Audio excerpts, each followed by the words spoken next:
one of the guys that I was talking to, he was using all one pass safe or something, where he puts all his passwords on one kind of cloud kind of thing. And I was like, not a million years would I do it. And that was compromised. So all his passwords were, and I mean, like, that is very dangerous. I mean, it's bad enough when it goes out because, when they advise you. But, I mean, what, like, for example, if you've got like 60, 70 accounts and then they say, oh, your passwords have been compromised, if you take into account the amount of time it takes to go into each of them and change it, it's painful and it's a lot of work. Yes, I agree. We talk about having a password manager. And I'm sure I do, like you say, on the cloud, because the cloud could be hacked.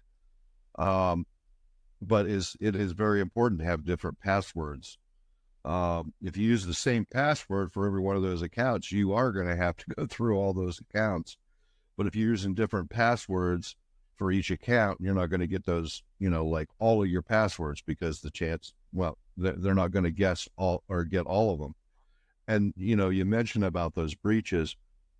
Both Todd and I, my co-author, have we've got those notices too. We worked for the federal government, or our files were on with the federal government because of our law enforcement backgrounds and having to have a background. Those records were breached, and we were part of that big block that, our names and dates of birth and social security numbers was out there. So, one of the things that we talk about is, more than likely, you're going to be a cybercrime victim. If not now, in the future, and probably multiple times. And no matter how you secure your personal computer or your devices and how locked down they are, your data was going to be with somebody else, and it's going to get hacked. Or we talk about the Internet of Things. One of your devices is going to leak information out. So it's really, you got to be prepared for it and how you're going to deal with it. And these breaches that happen, when, in fact, the person that's working with us with the publisher, he texts us an email. I just got notified that my social security number and date of birth are out there online. What do I do?